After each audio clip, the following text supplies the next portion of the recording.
प्यारे विद्यार्थियों, आपका चैनल पर हार्दिक स्वागत है। हमारे पास कक्षा 11 के इतिहास विषय का वार्षिक परीक्षा 2023 का प्रश्न पत्र आ गया है। मैं आपको इस प्रश्न पत्र के काफ़ी हद तक प्रश्नों के उत्तर बताने वाला हूं। तो हम इस पेपर को पढ़ना शुरू करें उससे पहले आप वीडियो को लाइक करें, चैनल को सब्सक्राइब करें, घंटे का निशान दबाकर ऑल बटन पर क्लिक करते हुए अन्य साथियों को शेयर करें।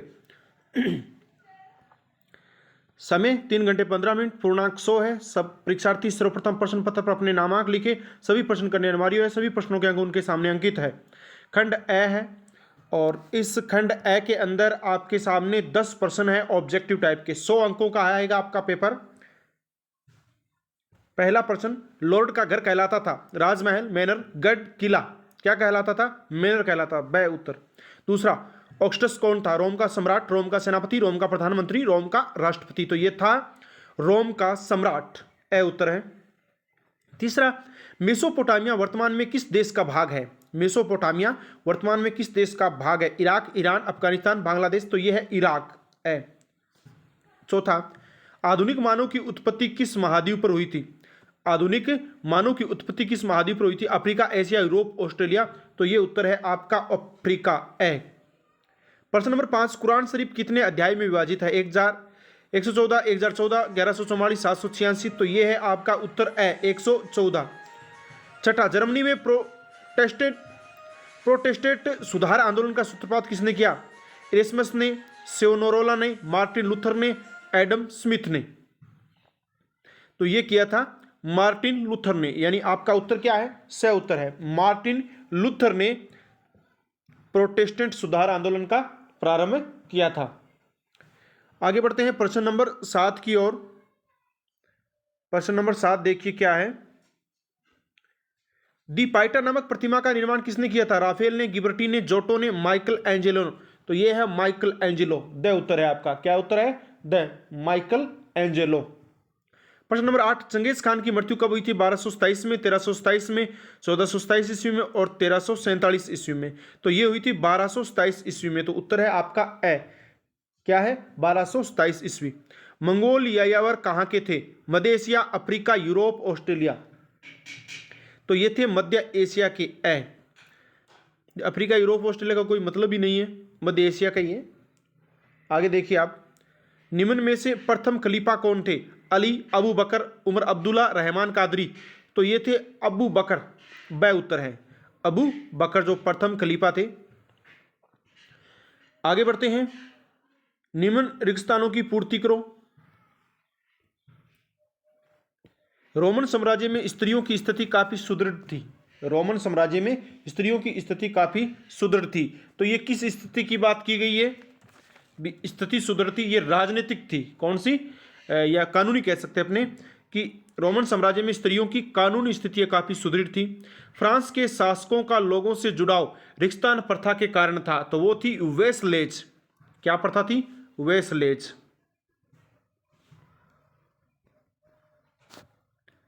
वेसलेज प्रथा। प्रश्न नंबर 13, शहरी जीवन की शुरुआत रेगिस्तान में हुई। शहरी जीवन की शुरुआत रेगिस्तान में हुई थी। तो कहां हुई थी? मेसोपोटामिया में। शहरी जीवन की शुरुआत कहां हुई थी? मेसोपोटामिया में। तो ऊपर नीचे पेपर में आपको नाम मिल जाएगा, मेसोपोटामिया, देख लेना। फिर 14 है, मानव विकास रूप में हुआ था। तो यह हुआ था कर्मिक रूप में। 14 का उत्तर है कर्मिक। कर्मिक 14 का उत्तर क्या है? कर्मिक, यानी मानव विकास कर्मिक रूप में हुआ है। 15 ने 661 ईस्वी में अपने आप को अगला खलीफा घोषित कर उम्मयद वंश की स्थापना की थी। तो ये उम्मयद वंश की स्थापना करने वाला कौन बंदा था? उम्मयद वंश की स्थापना करने वाला कौन बंदा था जो अपने आप को अगला खलीफा घोषित कर देता है? और अगला खलीफा घोषित करने के बाद वो कहता है कि मैं ये अगला खलीफा हूं। ये है मुआविया। कौन था? मुआविया। मुआविया। तो मुआविया ने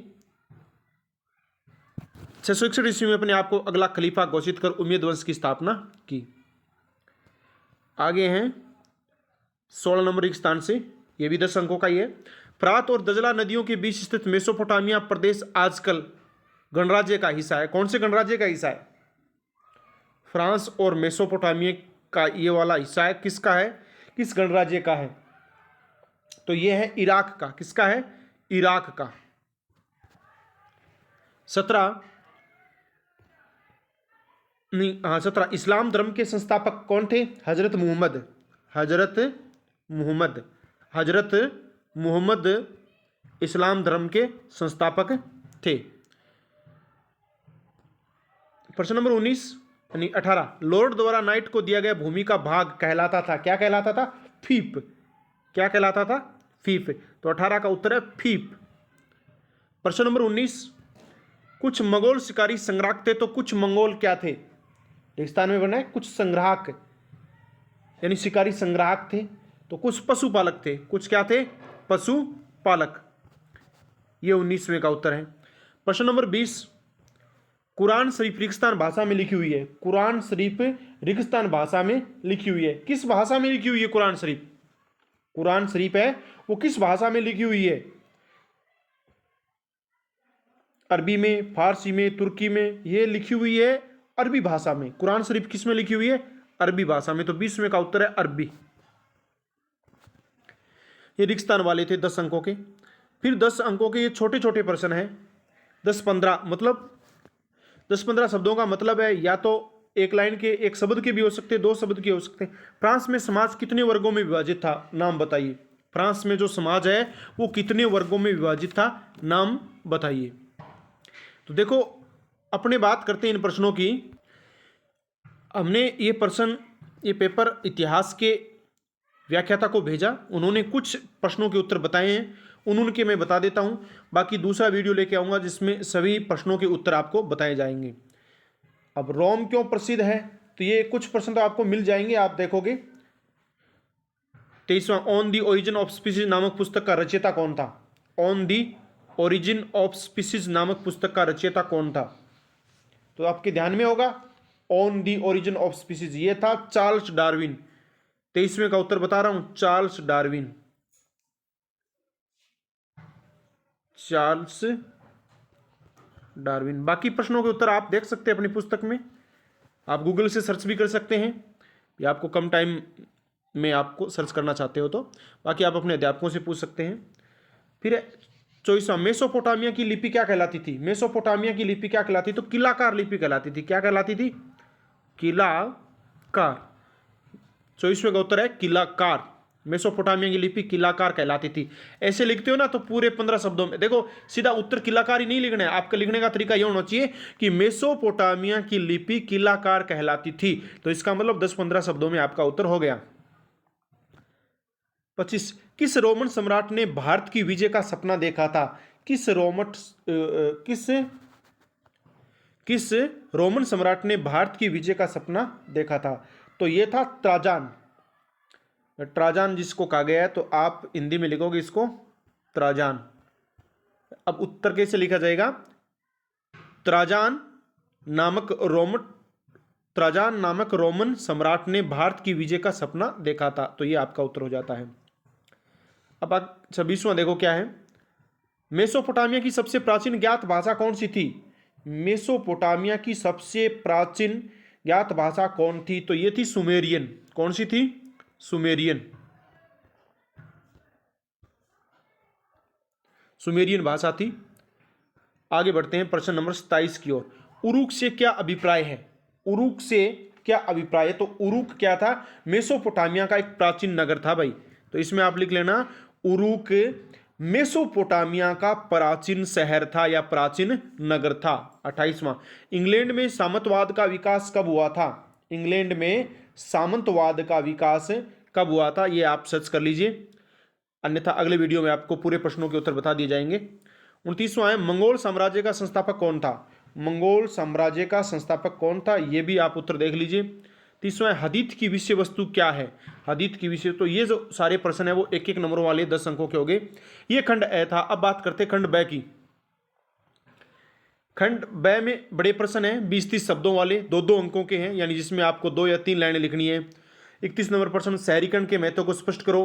32 नंबर, सीनेट से आप क्या समझते हैं? 33 नंबर, यूरोप में मध्यकालीन मठों का क्या कार्य था? 34, रोमन साम्राज्य में सेना के महत्व को स्पष्ट करो। 35, अब्बासी क्रांति से आपका क्या तात्पर्य है? 36, खलीफाओं के शासनकाल में इस्लामी राज्य के विस्तार का वर्णन करो। 37, मध्यकालीन इस्लाम में सूफियों के धार्मिक विचार बताइए। 38 मानवतावाद की कोई 2 विशेषता बताइए। 39 नाइट कौन थे, उनके लॉर्ड के साथ क्या संबंध थे। 40 कुरान शरीफ पर संक्षिप्त टिप्पणी लिखिए। तो इन सभी के प्रश्नों के उत्तर मैं बताने वाला हूं। प्रश्न नंबर 41 से 44 ये 5-5 अंकों के हैं, 4 प्रश्न। 40-50 शब्दों में आपको लिखने हैं, लघुतरात्मक प्रश्न एक तरीके से, 4-5 लाइन। 41 रोमन साम्राज्य में 3री शताब्दी में आए संकटों का वर्णन कीजिए। 42 इस्लाम धर्म के प्रमुख सिद्धांतों की विवेचना कीजिए। 43 मेसोपोटामिया में हुई ज्ञान विज्ञान की उन्नति की विवेचना कीजिए। 44 आधुनिक मानव के उद्भव के क्षेत्रीय निरंतरता व प्रतिस्थापन मॉडल की विवेचना कीजिए। ये 4 प्रश्न हैं जो 5-5 अंकों के हैं। आगे बढ़ते हैं।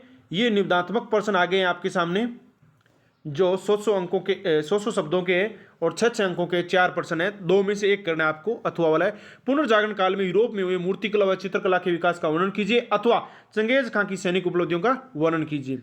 46 में क्या है देखो, मंगोलों के इतिहास की जानकारी की विभिन्न स्रोतों की विवेचना कीजिए, अथवा धर्म सुधार आंदोलन से आप क्या समझते हैं, यूरोप में धर्म सुधार आंदोलन के कारणों की विवेचना कीजिए। और 47 नंबर प्रश्न और 48 नंबर फिर आपके सामने हैं।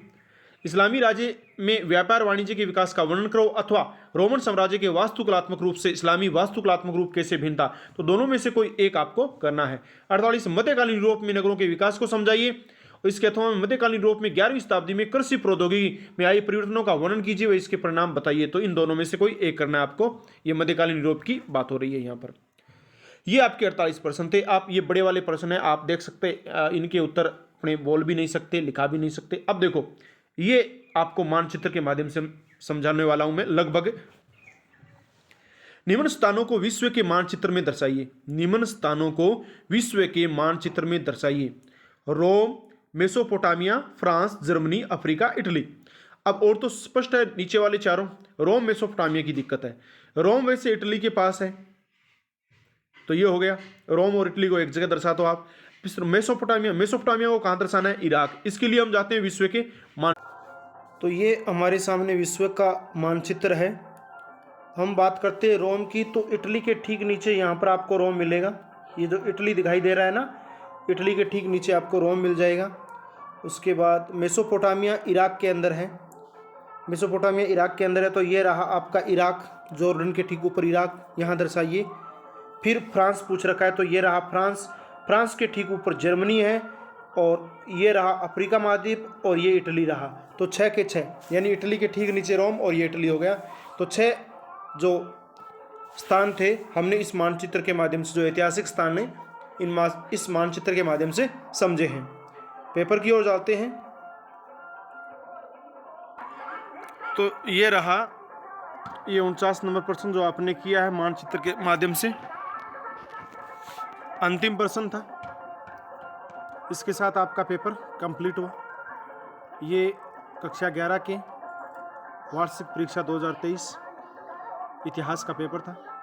आपने इस वीडियो को अंत तक देखा, इसके लिए बहुत बहुत धन्यवाद। यदि वीडियो पसंद आया तो लाइक करें, चैनल को सब्सक्राइब करें, घंटे का निशान दबाकर ऑल बटन पर क्लिक करते हुए अन्य साथियों को शेयर कर दीजिए। ध्यान रहे, राजस्थान का ये कक्षा 11 का इतिहास विषय का वार्षिक परीक्षा का पेपर है, लेकिन राजस्थान के प्रत्येक ज़िले में अलग अलग पेपर होते हैं, तो आप इसको महत्वपूर्ण मॉडल प्रश्न पत्र मानकर ही अध्ययन करें। अन्य पेपर भी हमारे पास उपलब्ध होंगे, तो हम उनको तुरंत अपलोड कर देंगे। जो भी हमारे पास भेजेंगे, हो सकता है कुछ प्रश्नों के उत्तर बता सकें, कुछ के नहीं बता सकें। किसी अध्यापक से पूछ के बता देंगे, या फिर गूगल के माध्यम से सर्च करके बता देंगे, अन्यथा सीधा पेपर अपलोड कर देंगे। फिर मिलेंगे नई क्लास में, तब तक के लिए जय हिंद, जय भारत, वंदे मातरम।